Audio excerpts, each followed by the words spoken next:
ہوتا کیا ہے کہ جس طرح ہماری باڈی نے وہ شٹر ڈاؤن ہوتی ہے, تھکتی ہے, ہارتی ہے, اس طرح ہمارا مائنڈ جو ہے نا اس کی یہ ریہرسل نہیں ہوتی. کئی دفعہ کچھ دن ایسے ہوتے ہیں جس میں مائنڈ جو ہے نا وہ زیادہ چلنے لگ پڑتا ہے. آپ کو میں طریقہ ایک بتا دیتا ہوں جو میں خود بھی پریکٹس کرتا ہوں, کیونکہ میں تھنکر ہوں بائی نیچر. میں نے ڈیسائسونیس جو ہے نا, جسے ڈیسیژن پاور کہتے ہیں, وقت کے ساتھ سیکھی ہے, مار کھا کھا.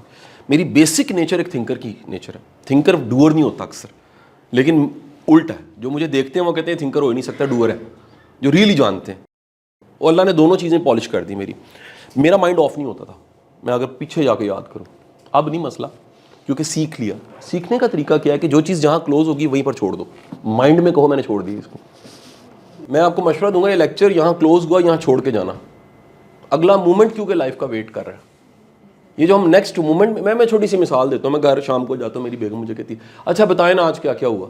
میں کہتا ہوں یار آئی ایم سوری, کیونکہ میں ابھی بتا سکتا ہوں یہ گاڑی میں نے لگائی اور میں لمحہ موجود میں ادھر آ کے بیٹھ گیا ہوں, لیکن اگر میں ایک دن جو کچھ ہوا ہے میں بتانا چاہوں, مجھے ایک دن چاہیے اس کے لیے, تو میں کیسے بتاؤں؟ اس میں سے کچھ بتا سکتا ہوں. آپ میری بات نہیں سمجھے. یہ اگر آپ نے پراپر شٹر ڈاؤن کی ہوتی نا چیزیں تو یہ نارمل ہے. پھر ادروائز یہ میرا جملہ بھولنا نہیں. آپ نے ایڈیسن سے کسی نے پوچھا کہ ایڈیسن تمہاری ایجادات 1249 کیوں ہیں؟ He is the one and only inventor in the history of world that 1200. اور کبھی آٹو بایوگرافی پڑھو اس کی. یہ میری آج کی اسپیچ تھی نا وومنز والی, مادام کیوری کی جو کہانی میں نے سنائی ہے, آج دنیا کے قبرستانوں میں قبر کا اضافہ ہو گیا, وہ کہانی. اور دوسرا یہ ایڈیسن کی آٹو بایوگرافی پڑھنا. یہ میں نے کبھی آٹو بایوگرافی جاوید چودھری صاحب کو ریکمینڈ کی تھی 20 سال پہلے. انہوں نے کالم لکھ دیا تھا کہ یہ کتنا بڑا انوینٹ کرنے والا دماغ تھا. 1249 ایجادات. آپ جانتے اس نے جواب کیا دیا کہ میں نے اتنی ایجادات کیوں کی؟ اس نے کہا جب میں ایجاد کر لیتا ہوں میں پیچھے مڑ کے بھی نہیں دیکھتا, میں نیکسٹ اسائنمنٹ پکڑ لیتا ہوں. ہمارا پرابلم یہ ہے, ہم میٹرک میں گولڈ میڈل لے کے پٹ کے پورے خاندان کو لے لیا, گولڈ میڈل لے لیا, چیز بنی تھی لے لو, چیز بنی تھی لے لو. ہم نیکسٹ اچیومنٹ کی طرف جاتے نہیں ہیں. ہم اسی کو پرائڈ اور ایگو بنا کے کیٹو پہ بیٹھ جاتے ہیں اور کھیرا چھل کے کھا رہے ہوتے ہیں. نتیجہ یہ ہے کہ اگلی اچیومنٹ نہیں آتی. وہ کہتا ہے میری کئی چیزیں 2 بار انوینٹ ہو گئی, وہ مجھے یاد نہیں تھا میں نے کر دی ہوئی ہیں. نہیں سمجھے؟ It's a life. اگر ایک بار جینی ہے تو بھرپور جینے کا طریقہ یہ ہے کہ اچیومنٹ چھوڑو, نیکسٹ کو پکڑو. ہمارا پرابلم یہ ہے کہ ہم لوگوں نے, اچھا دیکھو زندگی میں بندے پکڑنے ہوتے ہیں اور چیزوں کو پکڑ کے چھوڑنا ہوتا ہے. ہم چیزوں کو پکڑ کے رکھ لیتے ہیں, بندوں کو پکڑ کے چھوڑ ہی جاتے ہیں. آپ کو سمجھ آئی کہ نہیں بات؟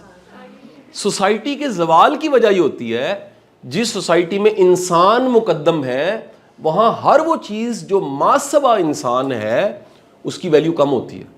جب سوسائٹی ڈکلائن میں آتی ہے تو انسان نیچے چلا جاتا ہے. فلسفے, انسان جو ہے وہ مسجود ملائک ہے, اس کی ورتھ ویلیو بہت زیادہ ہے. تو یہ ہمارا پرابلم سوسائٹی کا, یہ اس کا ڈکلائن کی وجہ یہ ہے کہ باہر آپ کہتے ہو کہ ایک کتے اور بلی کی بھی ایک ورس ہے. جرمنی میں ایک چوہے پہ ریسرچ کرنی ہو 3 مہینے بعد لائسنس ملتا ہے چوہے کو ہاتھ لگانے کا. یہاں پہ روز کچل رہے ہو, انسانوں کو کچل رہے ہو, کوئی بندے کی ورتھ ہی کوئی نہیں. سو آپ نے سمپل سا کام کرنا ہے, ہر چیز کو وہیں کلوز کرنا, عادت ڈالنی. جیسے کو کام ختم ہو گیا اپنے مائنڈ کو اسی وقت کہنا میں نے ریکال کیا, یاد کر کے وہیں کلوز کر کے چھوڑ دیا, اگلا کام پکڑ لیا. ایک اور مسئلہ بھی ہے ہمارے ساتھ ایز اے نیشن, ہمارے پاس اگلا کام ہی نہیں ہے. جب آپ کے پاس اگلا کام نہیں ہے تو پھر جو ایک ہی کام ہے بار بار چلتا رہے گا.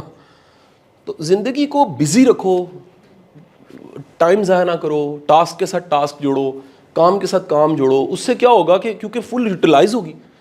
4 چیزیں ہیں نا بیسیکلی, باڈی ہے, مائنڈ ہے, اور اپنا ایموشنز ہیں, سول ہے, ایسی ہے نا جی.